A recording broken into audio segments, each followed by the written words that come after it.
On SUTV, we'll tell you about the upcoming Gladys Knight concert on campus. And we'll tell you about the bike share riding program. Stay tuned.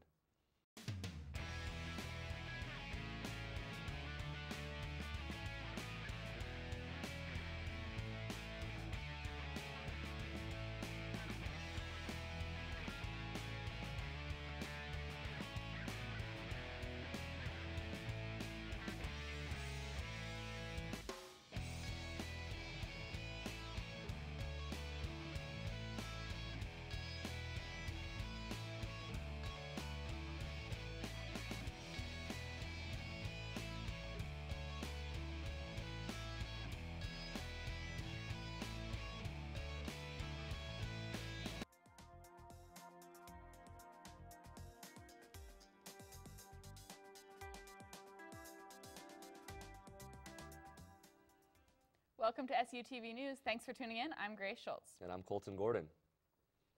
SUU is looking to bring a bike share program to campus next semester. The university is looking into providing over a dozen bikes for students that can be picked up and dropped off around campus. The bikes would not be free for students, but could cost somewhere around 50 cents per half hour of use. The university will place bike racks at strategic locations around campus. Currently, SUU is asking for student input on where the bike racks should be located. If you have an opinion, contact your academic senator or SUSA representative.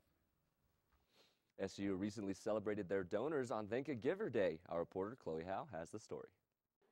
It's time once again for SUU's annual Thank a Giver celebration. Thank a Giver Day, or Tag Day, is all about creating an opportunity for students to say thank you to all those alumni, friends, faculty, and staff who donate to the livelihood of the university. SUU thrives on the donations from the community. But really, everything that we have on campus is because of donors. Like the new business building, if it wasn't for Dixie and Levitt, we wouldn't have that building because they donated a big majority of what we're needing to have that building. And so really, without donors, we wouldn't even have a school. From 8:30 to 1:30, 9 different booths were set up around campus for students to write a thank you card to express gratitude for our donors. In celebration of the day, the SUU Annual Fund also gave away a $500 scholarship to one lucky student. All you had to do was write a thank you card and snap a selfie or take a picture with a sign around campus to be automatically entered into the contest. By giving scholarships, there's no better way for a student to have that because coming to school is so expensive. We all know that.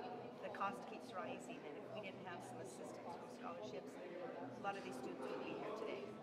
So a lot of the things that we're thanking our donors for is because of that. Our beautiful buildings. We've got the business building that's coming up right now. We've got the sports performance building that's going to be built. And we've got the new child family care building that's going to be built.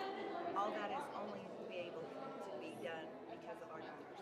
The only reason why I'm here is because of donors who gave money so that I could have a scholarship. So I am so grateful for the people who are willing to donate, the alumni who have been to SU and are giving back to the students who are coming because it's literally the reason why I'm getting an education here. SUU truly wouldn't be where it is today without the support of our donors. For SUTV News, I'm Chloe Howe. One of Donald Trump's primary campaign promises has hit a unique snag. The card game Cards Against Humanity announced last Wednesday that it purchased a section of the U.S.-Mexican border with the intention of preventing the government from building Trump's famous wall. The purchase of the land was part of a promotional stunt called Cards Against Humanity Saves America. 150,000 Cards Against Humanity players contributed $15 to the cause in return for a surprise gift package. The company hasn't disclosed the location or the size of the land purchased. They did say, however, that they hired a law firm specializing in eminent domain to, quote, make it as time-consuming and expensive as possible for the wall to get built. Just before Thanksgiving, SU joined the United States in celebrating International Education Week. Our reporter Charlotte Thalhammer has the story. International Education Week is an opportunity to celebrate the importance of worldwide exchange. It was created by a joint initiative of the U.S. Department of State and the U.S. Department of Education and is taking place from November 13th through November 17th. International education in form of study abroad, language studies, or cultural exchange experiences prepares American students of all ages for a global environment and gives them an advantage for the future. Emily Forshee, an international student advisor from the International Affairs Office here at SUU, says that study abroad is only one opportunity to learn more about cultures. it could be about the opposite, about how kids are coming from other countries to the United States and how they feel and what their experiences are. So it's very eye-opening for everyone involved. For International Education Week, SUU has put together events such as karaoke night, a poetry slam, study abroad panels, or crafting stations where students from the U.S. and from other countries are welcome to come and mingle and make new friends. I mean, who wouldn't want to make a friend? And you get to learn about different people's experiences from all over the world while you do it, so it's cool.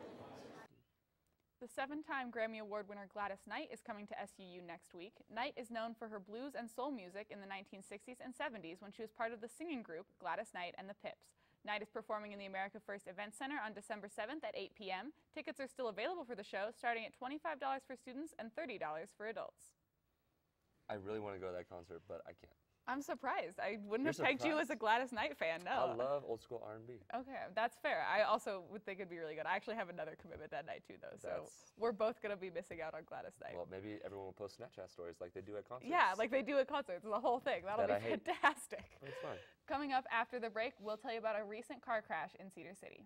And we'll fill you in on the recent North Korea missile launch. Stay tuned. Here's your check.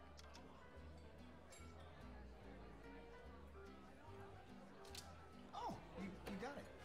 You know, since I got rid of my car, I really enjoy walking. Okay. Got it. No? Getting pulled over for buzz driving could cost you around $10,000 in fines, legal fees, and increased insurance rates. Oh, you're home early. You live with your mom? That'll set your game back a few years. Buzzed, busted, and broke. Because buzz driving is drunk driving. So, I'm kind of new here, but I've noticed a trend. My human does this funny thing where she goes around and gets all my toys, and then she hides them in that basket by the door. You know, but it's always the same basket, and it's always in the same place. And then she acts so surprised when I find them, but, you know, she's putting them in the same basket. Again. It's like, hello, that's where you put it last time. You were the worst at hide and go seek.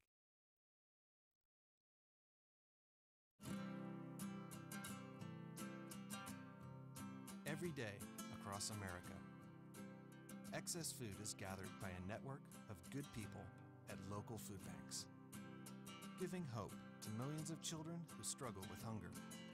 They've earned their wings, and you can too. Together, we can solve child hunger. Support Feeding America and your local food bank at feedingamerica.org. I'm a teacher. Let me tell you what I make. I make learning a privilege, not a chore, and frustration a tool, not an obstacle. I make working hard seem easy and giving up impossible. I make an old subject feel like a fresh thought and unconventional methods common. I'm a teacher. I make more.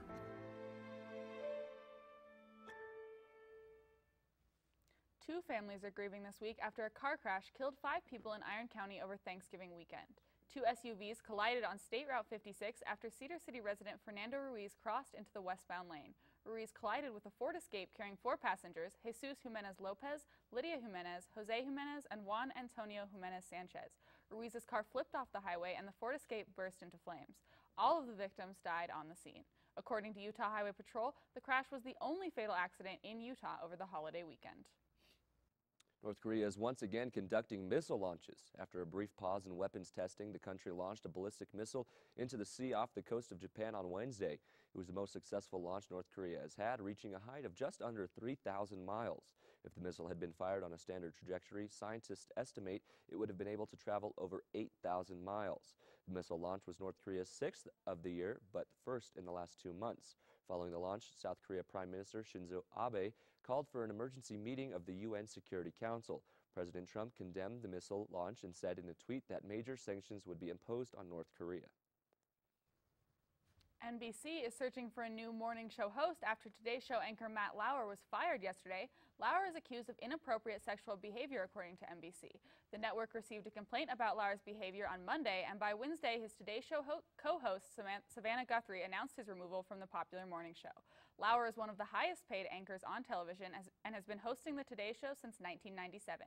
Since his firing, there have been more reports of Lauer's misconduct, including allegations that he called a former employee to his office and sexually assaulted her.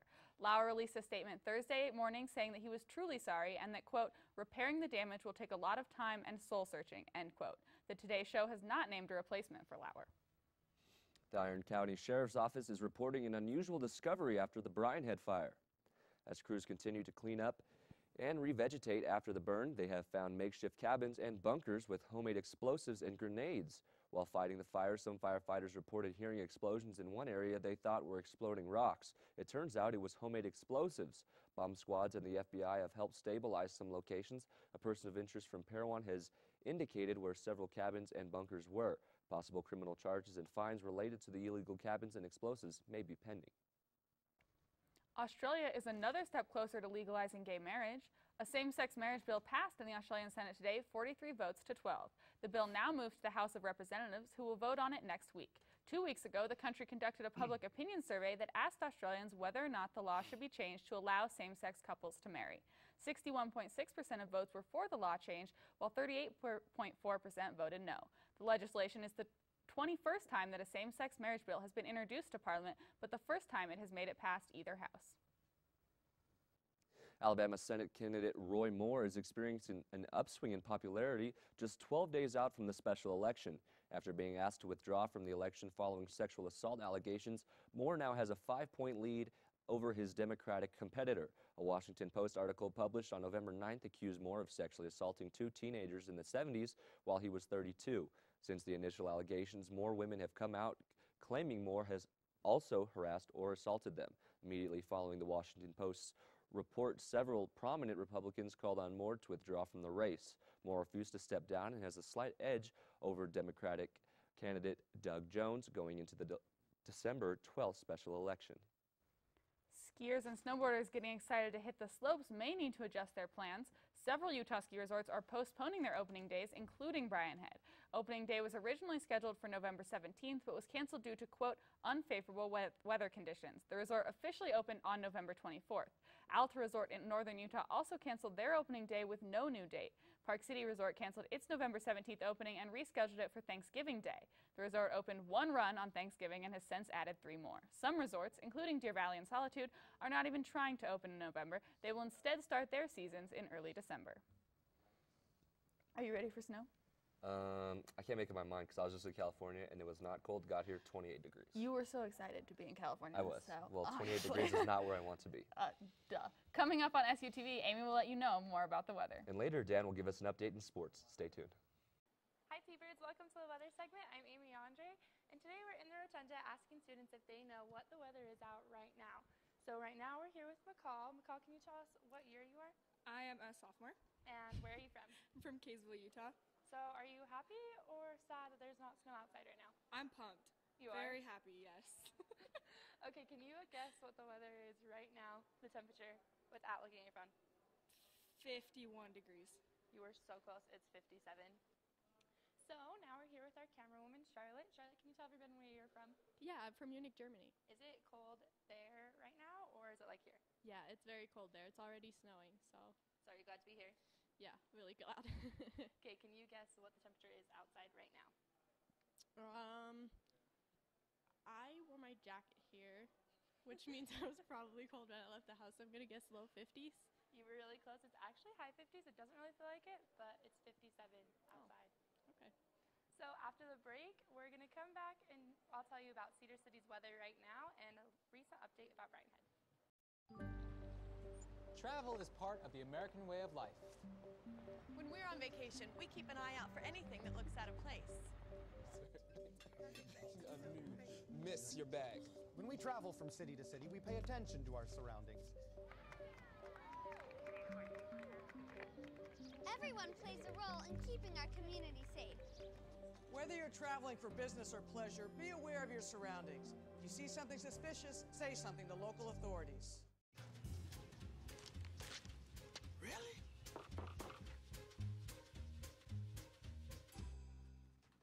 Buzz, what's up, man? You left some leaves burning out here. Yeah, I just came in just for a second. Come on, man. If it's too hot to touch, it's too hot to leave. You could torch the whole neighborhood. It's a good point there, Smokey. 9 out of 10 wildfires are caused by humans. Only you can prevent wildfires.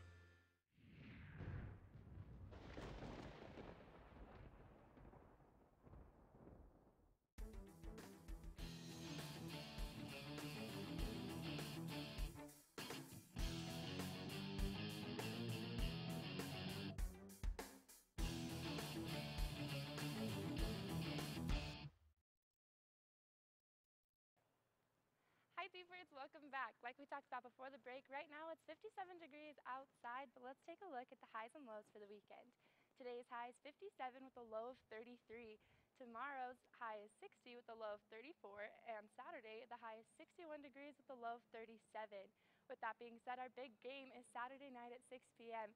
So make sure you go get your tickets because there's a limited offer and bundle up for the game. If you want other weekend plans, Bryan Head is open for a limited time this weekend. Friday, they open up at 10 a.m. from 4 p.m., and Saturday and Sunday, they'll be open from 9:30 a.m. to 4:30 p.m. Adult tickets are $38, and child and senior tickets are $27. They will also be offering night skiing Friday and Saturday from 4 p.m. to 9 p.m. for an extra $20 or add on $8 to your ticket for a full day price. Enjoy the weekend. Way up to Bryan Head this weekend? No, I'm a terrible. I like skiing. I'm just a terrible. I don't have any equipment. And I'm always too tired. I'm like, it's so much. When I'm going down the hill, I'm like, yes, skiing. And then every time before that, I'm like, this is not worth it. This I took is my not friend worth the last work. winter, and he literally could not like stand up to like go. Like he'd be sitting there, and then he See, couldn't I get would up. have pegged you as that person that couldn't ski because you're from California. Oh, I offended him. You skier or snowboarder? Snowboard. Oh, okay. Thanks for the weather update, Amy. Dan, what do you have next in sports? Well then, my hair may be gone right now, but that doesn't mean nothing is coming up. Here's the scoop on sports on campus and, of course, far away from campus. Stick around for just a tiny bit, okay? For 3 months, I was being treated for high blood pressure and migraines, which were actually the symptoms. The cause was kidney disease. If you were a member of one of those high-risk groups, I would have your kidney function checked. Early detection can prevent further kidney damage. It was amazing even to my doctor how much diet impacted my personal disease. The power to reduce risk for kidney disease is in your hands. I just feel that my whole life has come back to me. The spot you missed could be a killer. That spot on your skin. It's been a good run, November.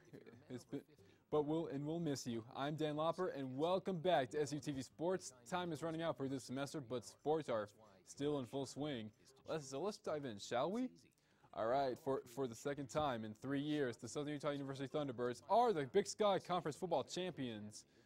Beating the Northern Arizona Lumberjacks by the final score of 48-20, the T-Birds set another attendance record in the game with a whopping 10,842 fans packed into Echoes Coliseum. And here's what happened, shall we? Well, after both teams traded a couple of field goals to start the game, SU had their special teams unit take over, forcing an NAU fumble early in the second quarter. The offense would take advantage of the good field position with quarterback Patrick Tyler running in for a 1-yard score. After a personal foul penalty pushed SU back to their own 20 for the kickoff. Trickery paid off as the onside kick bounces off an NAU player's face mask. And then SU took advantage of the extra possession as Tyler ran the ball in from 23 yards out on a read option, giving the T-Birds a 20-7 lead. But that wasn't the end of that reel. Special teams continued to be a spark for the T-Birds as they finished with 177 yards on special teams, including this 35-yard return by Judd Crockett. And then he's going to go there. And then with good field possession, once again, Jay Green Jr. ran the ball for the T-Birds, extending the lead to 27-13 going into halftime. Special teams wouldn't stop there, however, as punter Rayshawn Miller faked a punt and picked up a first down on this astonishing 22-yard run. The Thunderbirds scored 3 more times for good measure and kept NAU from any comeback. The game ended with the team rushing the field, and that made me want to do the same thing. Head coach Demario Warren was also named the Big Sky Coach of the Year after leading the Thunderbirds to a school-best nine Division I victories in only his second season at the helm. He is also a finalist for the Eddie Robinson Award, which is given to the top coach in the FCS. He and the team will prepare for their matchup with Weber State this weekend on ESPN3 after the Wildcats down Western Illinois 21-19. The Wildcats are sharing the conference championship with SUU, despite being and doubled up by the T-Birds 32-16 in Ogden earlier this year, while the winner of the Thunderbirds and Wildcats will move on to play the tough and top-ranked James Madison team, and while the loser will watch the rest of the playoffs from home. Recently, SUU just hired a new full-time sports director by the name of Debbie Corum. Well, she was the interim director before she is officially declared the official sports director. Jason Budikofer is now at Purdue after serving the school for a long time, and now it is time for Corum to take over full-time duties. This makes her only the 36th female athletic director in the NCAA out of 351 schools. Corum was the senior associate director in 2016 and spent time at UConn, LSU, and Stanford, an impressive resume to follow before moving to in the ranks to her position today. But that wasn't the only hire of that day. Jason Ilian was named the new director of sports performance. In the past jobs he held, Ilian led the UConn basketball team to a championship and also helped Bama's gymnastics team score titles in 2011 and 2012. And welcome these two to the Thunder family, shall we? And then the men's basketball team traveled to Malibu to take on the Pepperdine Waves on Wednesday and were able to score their first road win of the season by 6 points. Jamal Eitz was the leading scorer for the Thunderbirds on the night with 22 points. James McGee followed suit with 14. Jane Coey had 11 for the Birds, and they contributed to 14-2 run to take an early lead, and they held on to score the 88-82 triumph on the night to move to 500. That's right, even ball. 3-3 on the season as they head back to home, where their next contest being the San Diego Christian College, which is also going to be on Saturday. Before that, the ladies team had a run of games to forget, going 1-2 in their last 3 games. The trip started with a 70-67 home win over the Utah State Aggies. Whitney Johnson had a stellar night, going off for a new career high, 20 points and 9 rebounds. The California Davis Aggies were next, but the T-Birds lost in a rout of 85-59. Natalie Sanchez had a strong outing against the undefeated UC Davis with a total of 20 points scored on Friday. The team met a similar fate as they dropped to a CSU Bakersfield Roadrunners team by 1 point, 46-45 in a low-scoring affair. The Birds got off to a 19-18 halftime lead, and they kept the runners before falling 46-45, unfortunately. Whitney Johnson was the leading T-Bird on the night with 14 points, while Skyly Doman was able to get 13. The Lady T-Birds' next contest will be against the Utah Valley Wolverines in nearby Orem, and it looks like a battle of Utah teams looking to build momentum for the season. And lastly in sports, before we turn it back over to these guys, SUU Cross Country was able to finish 11th in the national championship, which is the new high for the program's history.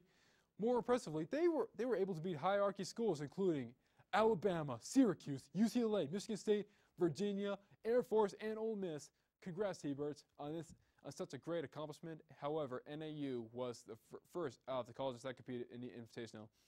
Well, sadly, that is all for sports on this November-ending edition of SUTV. Tune in next time for updated sports news. And in honor of this holiday season, I found that someone I want to send a candy cane gram to. Have you guys? I have not, but somebody sent me one, which was really nice. I appreciated the sentiment. I wish I had friends. Thanks for the update, Dan. Coming up after the break, we'll tell you about the recent Guitars Unplugged event. And we'll tell you about the recent Iron County population survey. Stay tuned. Listen up. Each year, hundreds of promising research studies go unfunded for breast cancer, for lung cancer, every cancer. The American Cancer Society has been behind nearly every breakthrough in recent history. But there's still more work to do So let's make sure that no research is silenced. Let's make noise. Let's make noise. Yeah. And let's finish the fight.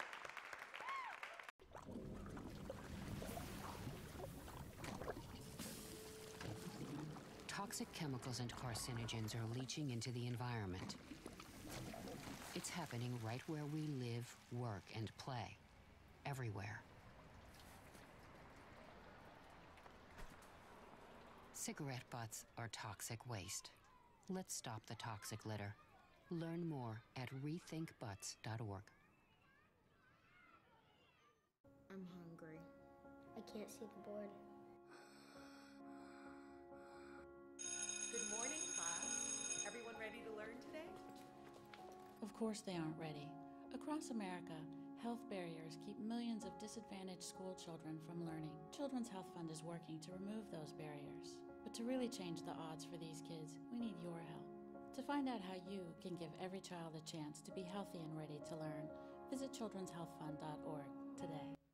The last member of the royal family is officially off the market. Britain's Prince Harry announced his engagement to American actress Meghan Markle on Monday.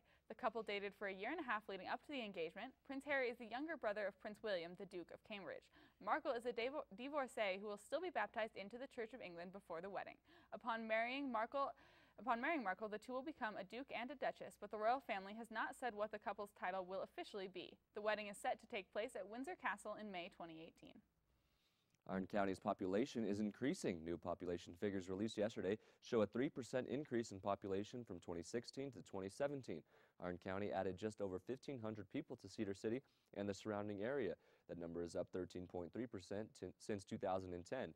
All of Utah has been on an upward growth trend since 2010. The state has seen a 12.7% increase in populations in the last 7 years. Net neutrality is once again at the center stage of a national debate. Chairman of the FCC, Ajit Pai, announced his plans to roll back an Obama-era order on net neutrality. Removing current net neutrality restrictions could open the door for internet providers charging consumers and websites more money to access certain content.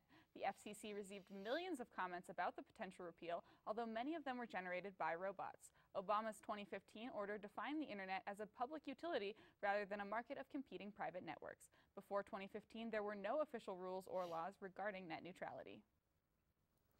Donald Trump is coming to Utah next week. A source within Senator Orrin Hatch's office confirmed on Monday that President will visit the state on December 4th. President Trump is expected to announce the downsizing of both Bear Ears and Grand Staircase Escalante National Monuments. Currently, Bear Ears is 1.35 million acres. Grand Staircase is 1.9 million acres. A report by the Washington Post released today said Trump will reduce Bear Ears by 85% and cut Grand Stair Escalante in half. 5 Native American tribes in Utah have said they plan to sue President Trump for reducing Bear Ears, which is made up of both current and historical tribal land. Last week, Bread and Soup Night was host to Thunder 91.1 Guitars Unplugged competition. Our reporter Matthew House got the story. Mosei Kwan, a South Korean accounting student, is the winner of Guitars Unplugged. I have been playing guitar for 5 years. I just practice by myself and I've never learned, so I just studied here guitar by the general class. I have never expected that it's my first competition, and I got first prize, and actually I was very nervous, so I couldn't play very well because my finger was shaking. Mose Kwan and his technical ability. They were saying that he was showing technique that you can rarely see. So they were really happy with the decision and awarding him the $1,000 guitar package from Whittlesticks. First place, his technicality on his instrumentation was just a little bit higher than the second place. So that's why he got higher points on that. There were 10 SUU students and Cedar City community members competing to win a $1,000 value Canadian guitar donated by sponsor Whittlesticks. But overall, all the way 1 to 10, it wasn't as big of a difference as it's been in the past when I've judged. And that was pretty impressive this year, that it was so close all across the board. There wasn't a big gap. Cal Rollins, manager of KSU Thunder 91.1, said, "We love doing this to give SUU students and community members a chance to perform and also for them to share their music. as well as to share non-perishable food with needy SUU students through the food pantry. That's all we have for you today. I'm Grace Schultz. I'm Dan Lopper. And I'm Colton Gordon. Thanks for joining us.